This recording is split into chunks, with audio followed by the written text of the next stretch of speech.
So iRacing just received its new Season 2 update, and along with that came a few new vehicles, and that includes iRacing Formula 04, I believe it's called, which is based on a Formula 4 car, and I've driven a few laps so far and they're actually quite fun to drive. They don't have a whole lot of power, but they have some good downforce for what they are, and I find myself carrying quite a lot of speed through the corners with these things. So we're about to drive a race, we'll see how these things handle. Gonna do a qualifying session first, let's see if I can get any good times in.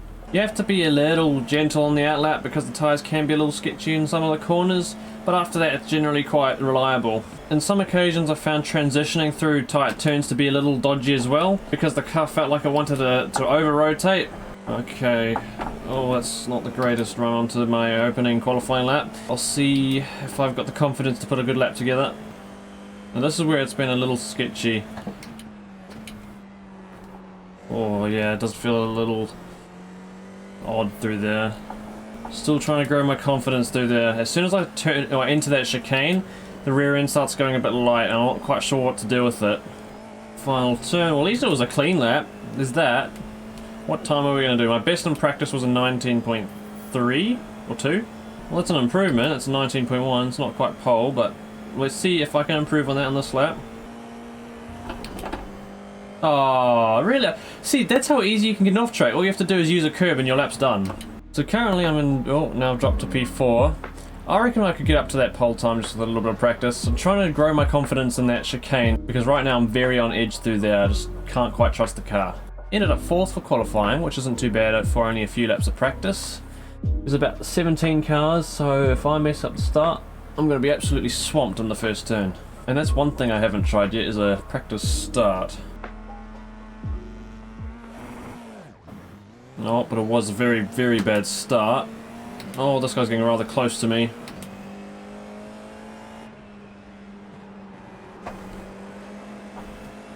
Right, well, not the greatest start at all. Back at one position, but it's only the start.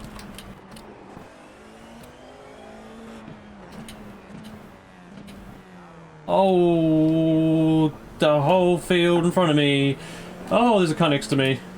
Everyone is wiped out, except a couple at the front and the sneaky guy snuck through in front of me here. Now, I know these cars have downforce, but how much? Is it enough to cause a dirty air effect to be significant? We'll find out right here. Well, the dirty air didn't seem too bad on that corner back there. Looks like I might be stuck here for a while. Doesn't look too easy to overtake on this track. So far from my experience, it's actually quite a fun little car to drive. It's a good beginner open-wheeler car. Oh, he's throwing it in front of me. Whoa. Okay, well I'm up to 3rd now, and actually slightly gained on the leaders at the front. At least that's opened up a door for me to put some more pace down. So these races are 15 minutes long. This is week 13, by the way, so I don't think that iRating and safety rating ratings get affected in these races, but I'm going to try to keep it clean just in case. Well, for the last few laps now, I've been kind of alone, just trying to catch up on these guys. I'm only doing it very slowly though. They're starting to fight from me. I nearly lost on that chicane that time around. Here we go, now they're side by side. They're going to lose a lot of time with this side by side through this next turn. I've been struggling a little bit these last few laps. Hopefully this will help me come back into contention. Oh, they're still side by side. Okay, well this is going to bring me into the fight. Now what do I do? How do I attack this? Probably just wait until they do something. I missed my braking point. No, I worked so hard to bring that gap down and I go throw it away in one corner. Damn it, now it's to work again. Oh, he's gonna throw a move up the inside this time. Maybe I'll finally be able to join them again. Oh, they've collided! Woo! I thought I was bound to be claimed there by that car, but I'm still surprised that I actually came out of that without any scrapes. Right, well now this guy's alone. Is he going to pull away, or do I actually have the pace to catch him? Well, we're going to begin our final lap. I don't think I'm close enough to even challenge this guy in front. Unfortunately, I just don't have the confidence in the car yet. But it's a whole lot of fun. Oh, I've gone a bit wide the first turn. This thing does have a reasonable amount of downforce for what it is, though.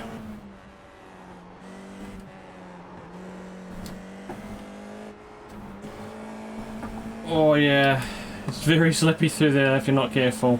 Out the final turn, and I'm going to come away with a second place. You know, that wasn't too bad. That's actually a very nice car to drive. The only place I'm really struggling was that chicane, like the lower speed corners where the downforce starts to come off a little bit. The car becomes a little bit more unpredictable, and I'm struggling with the lack of force feedback in this G29 at the moment. But mostly, the thing's a really nice beginner open wheeler car. If you're wanting to get into open wheeler racing, start at a level like this before you step into something like an F1 car, because you'll get used to the basics of downforce and understanding how the cars react to it in a car like this. I didn't get a huge amount of close racing in here, but I didn't notice a massive amount of dirty air effects, so I'm sure the racing with these cars will actually be pretty good. I'm looking forward to doing more of these, hopefully find a little bit more of a stable setup and just get used to the car itself, and I'm sure we'll be having some good fun competitive races. The problem with this car on iRacing is that there are already quite a lot of other smaller open wheel cars similar to this, like the Formula Renault 2.0 and the Pro Mazda, and I think there's one other one. As it is, the numbers that participate in those categories are already very low. So to add another low tier open wheeler, I'm not sure if it was a great move on iRacing's side, but I'm hoping I'm wrong because it's a really fun car to drive. It's not quite the same as the Formula Renault 2.0, I've already driven that car before. I think this one's a little bit slower, this Formula 4. I'm hoping the popularity stays up with this thing. I had a really good time with it. I'm yet to try out the other new cars. If I get around to them, then maybe I'll do another video on that, but if you want any tips to help you go a little bit faster on iRacing, or even any other sim really, then check out my channel. I've got quite a few tip videos there, and I hope that'll help you. As for now, I hope you enjoyed this one, and I'll catch you soon.